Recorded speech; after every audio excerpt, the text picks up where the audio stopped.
What I got, you can't buy. It resides between my eyes. Walked through the fire, came out better on the other side. See, life's like a beach if you find the sand. And right now, I'm feeling like 100 grand. You are listening to Inspired Insider with your host, Dr. Jeremy Wise. Dr. Jeremy Weiss here, founder of InspiredInsider.com, where I talk with inspirational entrepreneurs and leaders. Today is no different. I have Michael Cirillo of FlexDealer. You can check him out at FlexDealer.com. Michael, before I formally introduce you, I always like to point out some other episodes people should check out of the podcast. Since this is part of the Top Agency series, I did one with Todd Taskey. He's got the Second Bite podcast. Todd helps pair agencies with private equity. He helps sell agencies second bite, because sometimes he's found that they sell more on the second bite than they do on the first. We talked about the agency space, what's going on with valuations and selling and M&A. Is a really interesting episode.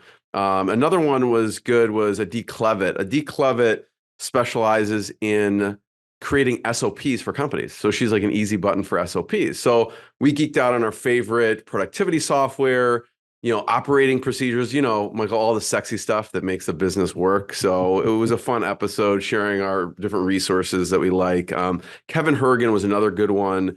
He's at an agency since 1995. So he just shared the evolution of, business. We were talking, Michael, before you hit record about some of the ups and downs, the economy, like all the crazy stuff. And he's kind of been through a bunch of the roller coaster rides there. So it's interesting to hear his take over the years. So check those out on InspiredInsider.com. This episode is brought to you by Rise 25. Rise 25, we help businesses give to and connect to their dream relationships and partnerships. How do we do that? We do that by helping you run your podcast. We're an easy button for a company to launch and run a podcast. We do the strategy, the accountability, and the full execution. So, Michael, we call ourselves the magic elves that run in the background to make it look easy for the host so they can create amazing content, create amazing relationships, but run their business. For me, the number one thing in my life is relationships, and I'm always looking at ways to give to my best relationships. And I found no better way over the past decade to profile the people and companies I most admire and share with the world what they're working on. So if you've thought about podcasting, you should. If you have questions, you can go to rise25.com or email us at support@rise25.com. And Michael has a podcast. He's been doing it for right now almost 600 episodes. So you can check it out, the Dealer Playbook. He's got some really interesting episodes. So Michael knows how important podcasting is as well. So I'm excited to introduce Michael Cirillo. He's CEO of FlexDealer, Ariel Lift Kit, and he's the host of the Dealer Playbook podcast. FlexDealer helps retail auto dealers turn traffic into revenue. They help with the strategies, the tech, and they map out so people can make it easy for car shoppers to buy over and over again. So they do. He's been doing it for almost 2 decades now, so it's pretty amazing. And Michael's going to share his journey. Michael, thanks for joining us. Hey, thanks so much. And by the way, you said you've been podcasting for 15 years, and it shows, dude. That was the best intro and just smooth into the sponsor read that I've ever heard. You do it better than some of the big dogs out there. Oh, I appreciate it. And all of them. That means a lot coming from you. You can go back and check out some of his. Gary V had Gary V on the podcast. He looks like 12. That's how long ago Michael did Gary V and Grant Cardone and a bunch of others. So I appreciate that. Let's start off and talk about FlexDealer. I mean, we have some amazing things to talk about. I don't know how we're going to cover it all in like the next 40 minutes, because from, gratitude is a big thing that comes up for you and his journey as a business owner, but also, you just shared with me that you were suicidal and depressed, and it's crazy to think back to what you were in your 20s to now, I'm sure, for yourself. So we're gonna cover some of these things and what you went through. But let's start off with FlexDealer and what you do. Yeah. FlexDealer's on a mission as a marketing agency that's specific to the niche of retail auto dealers to bring them the most realistic view of what it actually takes to grow their business digitally. So where most agencies in our industry deliver a very cookie cutter approach. Hey, we're going to come in and do SEO this way. We're going to come in and run your ads this way. We're going to, do this, that, and the next thing. And there's very little collaboration with the dealership. We come in and say, hey, well, let's flip that on its head. Every dealer, every market, every brand is unique. Just because you own a Chevy franchise or a Honda franchise doesn't mean you're the same as every Honda dealer. Part of that is powered by the desire to help the market understand that the few bad apples that give the stigma to car sales and car sales people and dealerships, that's very few. It's like anything. The few kind of bad experiences, the radicals, the whatever, they're the ones that kind of shape the stigma for the entire industry. We're on a mission to help our dealer partners overcome that negative stigma that's associated with the car business by showing them how they can market themselves, brand themselves, put their message out there, what their values are in a way that resonates with the demands of the market. And then just, deliver them cutting edge tech and marketing strategy and practical ideas that they can deploy over their morning cup of coffee that are going to help them see sustainable gains.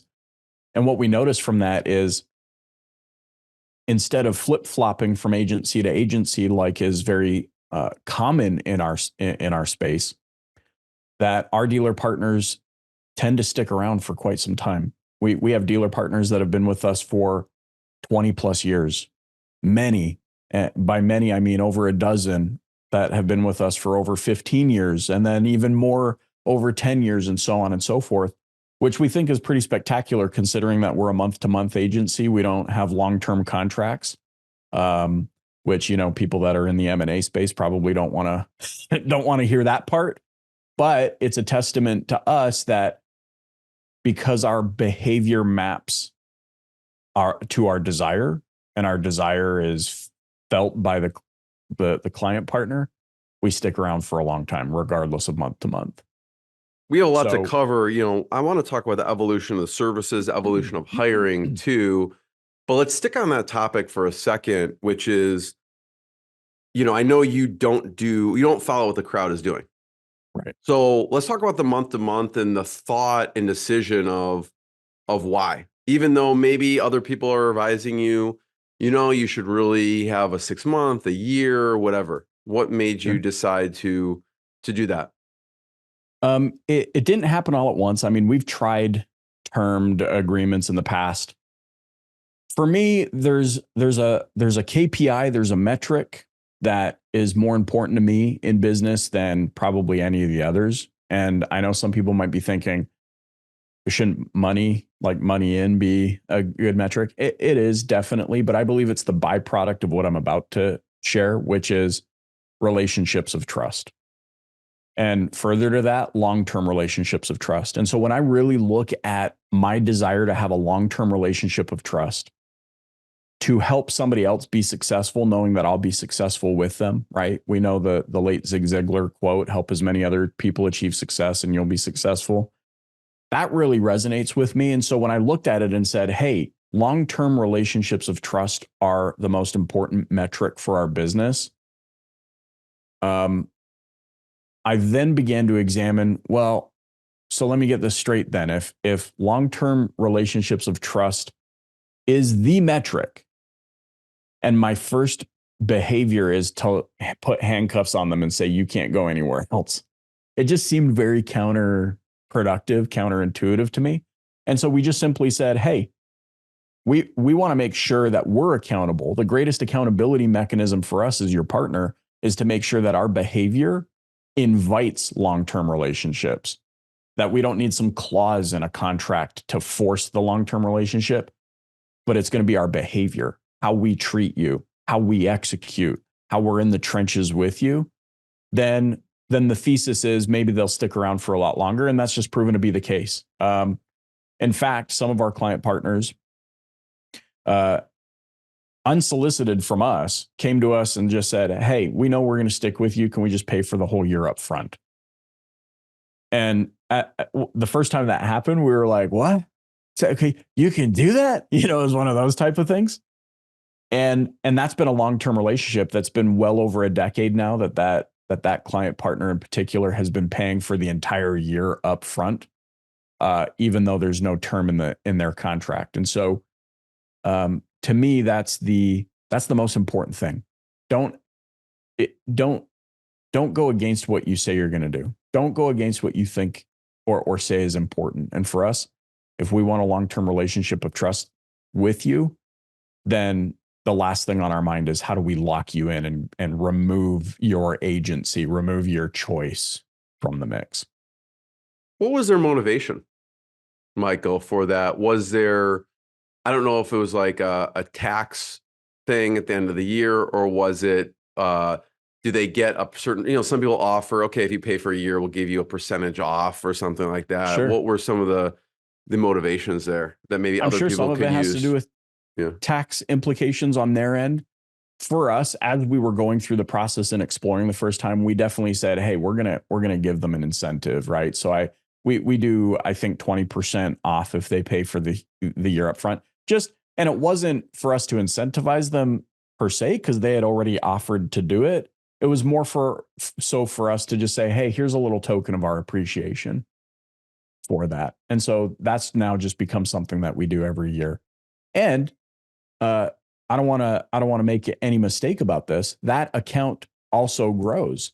So every 2 years, they know that there's going to be an upcharge. We're going to grow, whether it's due to cost of living, whether it's due to cost of goods, whether it's whatever it might be, inflation. But with that, we're also wanting to over deliver and incentivize. So, for example, this last time that they upsold, it was at that second year interval. Not only did we give them the 20% discount for paying up front, we also said, hey, we're also going to develop a new website for your group where all of the stores in your group can have their inventory in one single place. And it's going to make a streamlined shopping experience, so on and so forth. And so we're always looking for what can we do extra to sweeten the pot, put that chef's kiss on it, so to speak. And then I'm curious, because this conversation comes up a lot about navigating increasing fees. And how do you handle that? Is that upfront that you tell a company, like, and then even if you tell them upfront, they may forget in like 2 years, right? Yeah. And so how do you navigate that in upfront? And then also when the 2-year mark hits and you're like, remember we told you this? It's not so much a remember I told you. It's more so like we talked about this, but here's what we're going to do. So I think it's important for businesses to stand in their authority. Often, and I've experienced this before, it's very easy, especially in the agency game, to become order takers. And you just sit there and you're like, oh man, the customer said that if we don't do this, then they're going to look somewhere else, or like whatever it might be. For me, I think the narrative is a little bit different. I recognized early on that being a family business in the sticks of British Columbia, Canada, and not having a face and just being another run-of-the-mill mom and pop shop wasn't going to work for us. I really invested in personal branding. No, I did not buy some big course and figure it all out that way. It was just organic. It started with a desire of, I got to put myself out there. There needs to be a face to this business if we ever want to break out of this region. And so it was just videos. It was educational content. It was all the things you see everybody doing now, just 15 years ago. Really, as those things started to break out. The podcast, I started the podcast 10 years ago. The desire was it's a no pitch, give them practical tips, have good conversations type of podcast. And it hit. I mean, it hit real quick right out of the gates. So the reason I share that as a bit of a preface is, if you don't have a personal brand and you're not known as an authority on a topic, it's very difficult for you to break out of that order taker mode.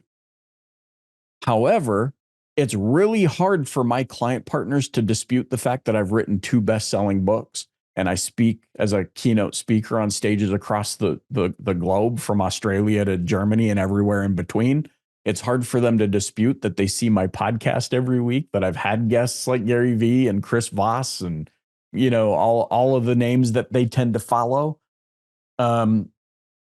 It's hard for them to dispute those things. And so if it's ever called into question the authority that I have based on what I've built, I can refer them to third-party reasons. Oh, hey, well, let's see what Rand Fishkin says about SEO. You know, the founder of Moz. Even Zoom agrees with me here. It's giving me a thumbs up. Right. Let's talk to Marcus Sheridan, the best-selling author of, you know, They Ask, You Answer. Let's talk. All of my buddies, and so the authority definitely lends its hand to when we are going to position for more money. The upfront as well, very, very important. In fact, when we sign new dealers up, we let them know what our process is. And at the exact point, we will ask them for more money. So if I'm doing a sales pitch, which I don't really feel like I sell. I know it's sales, but it's more of a consultative approach based on everything I just shared. When I come into a sales call, it's typically like the doctor specialist with the clipboard. That's what they expect from me. So I'm like, okay, tell me what's going on. And they bare their souls to me now. It wasn't always that way, but it is now. I simply let them know, hey, here's how our process works and why it's different. Phase 1 is this. Phase 2 is this. Once we've concluded phase 2, we're going to know exactly how much it costs to generate a high quality opportunity for your business. And at that point, once we know, should you want more, we will ask you for more money. This $4,000 a month deal will become a $6,000 a month deal at that point. Fair? And they go, yeah, that seems reasonable. Okay, well, then along the way, Jeremy, what we do is we make sure that there is regular interaction. In fact, any of our retainer clients, marketing retainer clients, meet with their account rep every single week. And I'll give you the formula for those calls. It's very simple. They get on the call. They exchange their pleasantries. They review the work that happened the previous week as an accountability. Hey, here's what we accomplished based on last week's meeting. Here's then the opportunities we see that we should capitalize on. Let's talk about what you have on the go. Let's create the priority list together. And that's what we're going to be tackling over the next week. Is that what you want? Is this clear? Does it map? Yes, it does. Fantastic. Off we go. We also make ourselves available via text message. So any of our client partners can text anybody in the business, including me. In fact, just before we hopped on, I had a client partner that said, hey, man, I'd really love if you hopped on this call. We're vetting a new software to do X, Y, and Z. Your opinion would matter. Would you be okay with that? And I'm like, I shoot back. Yeah, absolutely. Communication, key. And we repeat that every week. And then at the end of the month, really the beginning of the next month, because the end of the month for car dealers is pretty hairy. They're trying to close their books out for the month and get the last sales going and all those sorts of things. So the first week of the following month, we do a whole month review and we say, okay, here's what happened in the month. Here's how things performed. Here's the recommendations we have. What's going on your end? What's coming for this month? What do we need to be aware of? So on and so forth. We make it so clear and simple that they know, hey, just so you know, we are about to conclude phase 1. We now know how much it costs to generate a high quality interaction from your Google ads, from your Facebook ads. We're running some advertising on Hulu. Here's how it's performed. Your traditional marketing, let's look at that. We know how it performed. Here's what it costs you. Now we're moving into phase 2. Phase 2 is to continue on with this, and this. We spell it out. At the end of phase 2, you're going from $4,000 to $6,000 a month. So they know it's They know. The biggest challenge I think businesses face, and I know because I've been there, is lack of communication, lack of the right type of communication. telling your customers what you're going to do because that's your safe space. That's your comfort zone. Instead of just pausing and adapting. My whole business would not exist if we didn't listen to our customers. The only reason, by the way, we're an agency is because we started as a website company. We built our own proprietary CMS. You know, it's not built on any other platform. It's not WordPress. We built our own content management system to build car dealer websites. We built our own inventory management system for dealers. The reason we're an agency is because one day a customer called and said, "Hey man, my website doesn't show up." And I'm like, "What the heck does that mean? My website doesn't show up?" This is going back to 06, 2005, 2006. I'm like, "What the heck does that even mean?" Go and Google. Oh, there's this thing called SEO. Oh man, I got to learn everything. There's only 3 people in the business at this point, and I'm like, I better learn everything there is to know about SEO. Learn, apply, learn, apply, learn, apply. Oh, dang, it's working. We should sell this as a service. And it just compounded from there. Why car dealers? That's a great question. So, stemming from a family business, my dad used to publish telephone books. Anybody remember what those are? The telephone books they're those things you're using to prop up your computer monitors right now. So he published phone books from 1982 to 1995. He saw the writing on the wall in about 95. I remember he called our entire family, me and my siblings, into his home office. He said, "Watch this." And we were all standing around his desk. We're looking at his computer monitor, and he connects to the internet. Ping pong, that whole thing. We're sitting there. We're like, what's this all about? And he brings us to one of the 5 websites that existed back then. It was the Encyclopedia Britannica website. And we're sitting there watching. Their home screen was a picture of the Statue of David, but because the internet was so slow, I've never waited so long to get a penis to load on a screen,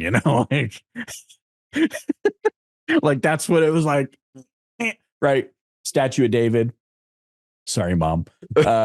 And my dad looked at us. I'll never forget. And he looked at us and he said, "This is going to kill the encyclopedia salesperson." Because up to that point, they were going door to door. Every year, new volume would come out. They'd come to your door. They'd try and sell you the whole lot for $18 zillion. Now we've got the whole encyclopedia right at our fingertips. And he said, "This is going to kill the encyclopedia salesperson." And he saw the writing on the wall. He's like, "Wait, what other jobs will this alter or displace?" Vacuum salespeople, the Watkins snake oil salespeople coming door to door. And phone books. So we had franchises of our phone book directory across Canada. We had sold franchises of it. And he took a couple years off after the sale of that. He was in Washington State on a motorcycle trip, and he stopped in at a gas station. And there he saw this magazine that you could purchase for $1. And it was just a classifieds car dealer magazine. Every page was just 9 pictures of a vehicle and the dealer's logo and phone number, that sort of thing. And he went, "Man, there's no competition to Auto Trader in Canada. Like nobody is doing this in Canada." So he came back and he toyed with it and he said, "Hey, you're going to learn how to sell." And I'm like, "What are you talking about?" He's like, "You're going to drive 2 hours in that direction and you're going to stop at every dealership on the way back home and you're going to sell this magazine idea. And I'm going to go 2 hours in that direction and I'm going to stop at every dealership on the way home and we're going to meet back home and we're going to talk about what we did." And I'm like, "Dude, I'm 17. I don't know how to sell." He's like, "You do today, because if you don't, then our family starves." Right? Sort of a thing. Putting on the white shirt, the tie, the suit. 17-year-old Michael sitting outside completely intimidated by these general managers who, by the way, always are named Dave for some reason. And at the time they were all 65 and I'm 17 and I'm like, "Oh," and I would go in and do the sales pitch with I don't know what else to call it. It's the nervous swallow, mid word swallow where you're like, "Hello, sir. My name is Michael Cirillo." And that sort of a thing. I hated every minute of that. Every minute I hated of it. We didn't have a mock-up, Jeremy. We didn't have anything to show them. I was sitting in dealers' offices going, it's going to be about this big, and it's going to be glossy, and the graphics are going to pop off the page and all of this. What I didn't realize now, and I don't even know if my dad realized then what he was doing, was teaching me how to sell, was teaching me how to build from absolutely nothing. We had no bank loans, no lines of credit, no investors. It was whatever you sell today goes in the checking account so we can buy groceries. And I know some people might be thinking, oh, but you just said he sold the whole he franchised his company and he sold all of it. It wasn't that handsome of a deal. Like, let's just be clear about that. It wasn't that handsome of a deal. Who's buying phone books when they all know phone books are going to die? And that's what we did. So why automotive?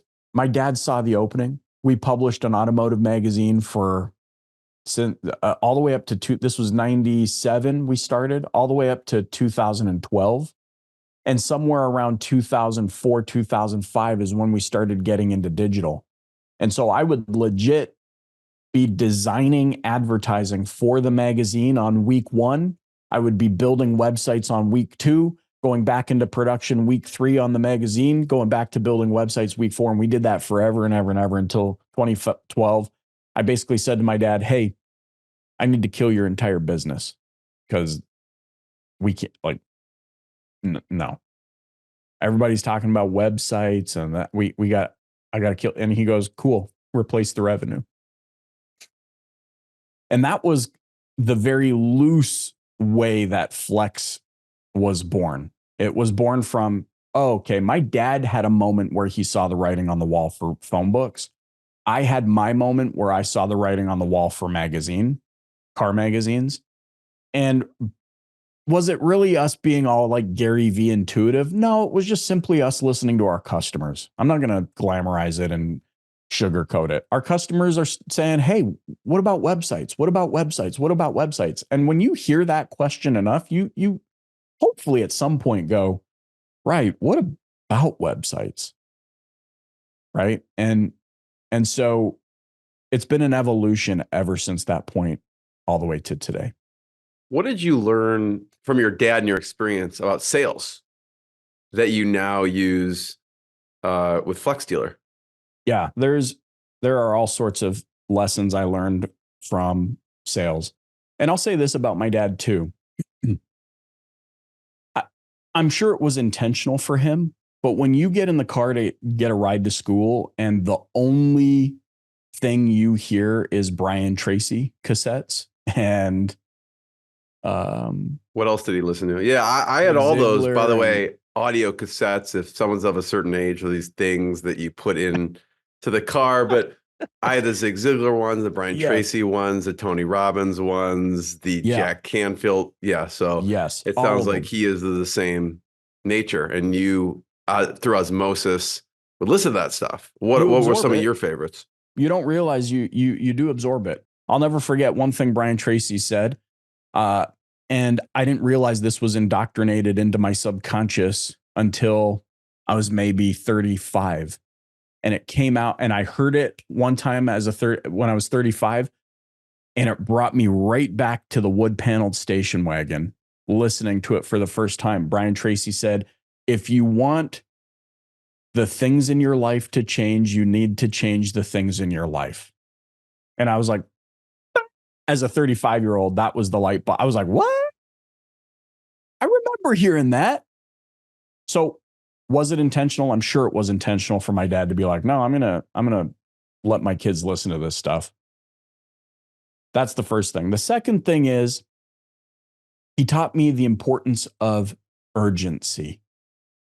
Most people aren't urgent enough in sales. There are people listening right now that are like, what do I do? What am I doing wrong? How come I'm not closing new deals? How come that deal rotted on the vine?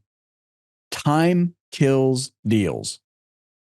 You're not feeling urgent enough because maybe you're not wanting to break out of your comfort zone. What my dad taught me indirectly is that you must become comfortable being uncomfortable. fast forward to today, sales is so second nature. You heard me say earlier, I don't feel like I'm selling anymore. I'm consulting. It's very natural. But for the onlooker, they would probably see me doing sales, right? I'm picking up the phone. I'm calling people. I'm texting constantly. I'm asking for the next appointment. I'm asking them I'm very direct. Well, those are all things I think my dad taught me, not by sitting me down in a classroom like fashion, but by demonstrating. And for me, that's a huge lesson, not just in sales, but how I choose to parent my children. I can talk at my kids till I'm blue in the face. What I really ought to do, and by the way, I'm not perfect at it, but I try, is to demonstrate for them. Don't talk at me, demonstrate for me. So, and I think that's what my dad did. There were a lot of sales meetings where I was sitting next to him and I would mimic his seating, how he would sit. And he taught me never sit like this. So if you're going to do that, you always put like it was just little things. And I realize now as a 41, almost 42-year-old man, how many of those things have just become a natural part of how I approach what I do. Urgency, get comfortable being uncomfortable. And contrary to popular belief, you don't need anything to get started. You don't need bank loans. You don't need a business plan. You don't need any of these things. What you need is your feet held to the fire, because if you don't sell something today, we die. And I'm so grateful for it. Hated it back then, but I'm grateful for it now. Yeah. Going back to for me, I think selling is a mindset too, because the way you talk about it, and that's the way I think about it too, which is trying to help someone and very consultative. And if our solution is not right for them, then we point them in another direction. And if someone's going in, I could see, I've talked to people, their mindset is selling instead of helping. Right. And so I think that's what I kind of gather from what you're saying is like, you don't go in with that mindset of selling. It's really just helping, consultative, trying to help them figure out what the solution is. And if you're the solution, great. If not, that's fine too. And backing up to what you were saying about the navigating the increased fees, you talked about authority, differentiation, and then value, and all those three things kind of add up to that conversation being easier and almost seamless because you've kind of set it up from the beginning. Yeah. So I could see car dealers, Michael, now, but I want to go back a little bit because in your teens and 20s, what did you actually think you'd be doing? Obviously, you're like, I'm going to be an agency owner someday, but what did you actually think you were going to be doing? And we could talk a little bit about, it sounded like some hard times. Yeah. During that time. As a teenager, this is going to sound weird. I knew I was going to be a businessman somehow. Back then, I thought I would own a radio station that played all alternative rock music all the time. We're talking like Foo Fighters, Bush X, stuff like that. It was going to be called 1500 The Pit, and I was like, man, I fantasized about owning this radio station. I fantasized about owning this radio station with my best friend, Dan. And we were not your typical teenage boys. We were in the sense that, yeah, we played video games. We played guitars. We were in a band. But I remember going to, Sunday school and, youth activities. And Dan and I would find a corner and we would pull out a piece of paper and we would draw diagrams for like architectural diagrams of what our office one day would look like. We would take selfies before selfies were cool on the like Kodak, disposable. We would take selfies and we'd be in our suits and we're like, this is the cover of this magazine. We're going to be featured on this cover of this magazine. Like we were putting out into the universe that we would be. Is Dan partners. your CTO? Currently, Dan is it the my same CTO. Dan? He is my business partner today. Okay. Wow. So like we were calling it forward all those years. We didn't know that's what we were doing. Some people call it the law of attraction. Some people, we were definitely putting the vibes out there, and we went our separate ways. You know, he went to university and I went to university, and we did separate things. And I, continued building the family business, and things just flowed together. Where today, he's a partner in our larger business, Eastbound Enterprises, which holds FlexDealer and LiftKit and Aria. But yeah, he's actively operating as our CTO today. So talk about some of the hard times in your 20s that you hit. In my early 20s, I went and did missionary work in the Philippines, which was a tremendous experience. But when I got home from that, I became depressed and didn't know I was depressed because I'd never been depressed before. I just thought I was just becoming a grumpy person, hated the world, hated people, hated myself. Didn't know what that was, held on to it for a long time, didn't talk to anybody about it until I realized at one point that I'm looking at the ceiling fan in my bedroom in the morning thinking, oh, okay, that seems reasonable. Like, let's go look for some rope kind of a thing. And I don't want to sensationalize that side of things too much. There's other people that are way better at doing that than I am. The simplicity of it is, yeah, there were lots of days where I felt like today could be the day. Now, fast forward to today, and certainly not trying to make light of that situation because millions of people are in this situation, but there was this park in West Vancouver overlooking the ocean where a lot of people go and get their wedding photos, like engagement photos, wedding photos taken, but like you can legit sit on a cliff unguarded and look down at the blackness of the Pacific Ocean. And there were many days, I won't lie, I was going to school and I would drive over there and I would just sit on that ledge and I would just cry. I'd cry to myself because I could see in my mind's eye today being the day. And now, somewhat humorously, I look back and think, boy, I must have ruined so many wedding photos. Like before photo bombing was a thing, there's gotta be people in Vancouver that are looking at their wedding photos today being like, is that somebody crying in the corner? What is this guy doing?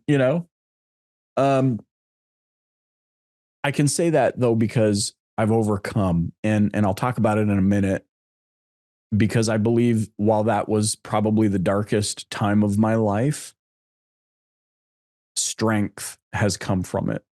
And I'll share about that in a minute. But those were, there's something I've learned. It's called derealization. Derealization is this surreal nightmare feeling that this isn't real. So my eyes and my ears would be saying, I'm on this podcast. I'm looking at my computer and I'm looking at you and we're talking, but everything else about me says this is not real. This isn't happening. This is fake. It's like an awake dream state. But when you're that depressed, it's like a nightmare. I can remember waking up in the middle of the night and the first thought in my mind would be, do I feel that way? Do I feel that way? Do I feel that? Yeah, I do. I do feel that way. This is probably why, a lot of people sleep, why they're always fatigued, because it is a mental battle that is raging constantly. There was a piece of me through that experience, which I've learned now is somewhat unique, that the doctors had told me, which is I felt like, wait a minute, is life really this bad? Or am I missing something? This almost crossroads, if you will. Like, no, really? Is this for real? Maybe is this just what getting old feels like, and everybody that's old feels like crap all the time? Or is something missing? Well, I'm not ashamed of it. In fact, I advocate it. I went and got help. I went and talked to somebody. And for the first while, talking to a psychiatrist, I felt like it was nothing. I remember going home to my then fiance, who's now my wife. I'd be like, what a waste of flipping time. This guy just asked me stupid questions. I was so angry. What I realize now is it was just a space for me to get it all out. He was just letting me dump everything out into an open pit. And then he was then going to teach me how to seal that pit. So I got help. I was medicated. I did all of the things. What really helped me snap out of it, though, the reason I believe it has become a strength for me all these years later is going back to some of the principles that were taught all those years earlier on cassette tapes about the power of gratitude, about the power of positive thinking, about whatever the mind of man can conceive and bring itself to believe it can achieve. All these types of things are flowing through my mind as I'm seeking to get healthy and overcome. And so I decide, okay, well, I'm going to just start a gratitude practice. Every morning, I'm going to wake up before I get out of bed. I'm going to stare at the ceiling and I'm going to list off as many things as I can think of that I'm grateful for. I did that for the better part of 6 months and I felt absolutely no difference. I was almost ready to give up. I was like, this is the stupidest thing ever. Then one morning it dawned on me. I was laying in bed and that morning I realized, wait a minute. It's one thing to say what I'm grateful for. It's another thing to express the reason why I'm grateful for that thing. That's a harder thing to do. That is a much harder thing to do. I realized how superficial gratitude has become. Hey, man, appreciate you. Why? You know, like anybody could say, hey, Jeremy, I really appreciate you inviting me on the podcast. Why? You've given me space to share my story. And you've reminded me of things from my past that have empowered me over the years. I'm grateful for the opportunity to perhaps help and lift somebody else. Maybe only one person takes something from this, but I'm grateful for that opportunity. In other words, express why. So I remember laying in bed this morning and I'm like, all of the things I'd been saying I was grateful for, I could no longer come up with a reason why. And then just out of my mouth came, I'm so grateful for this warm bed because I've lived somewhere else in the world where they don't have this luxury. And in that moment, I'm not going to say I started bawling my eyes out, but you know, when you're laying down and your eyes just well up with water, enough that tears stream. That's what happened this morning. I felt something different. It was like I just tapped into the Matrix and knew Kung Fu all of a sudden. And I remember that whole day looking around.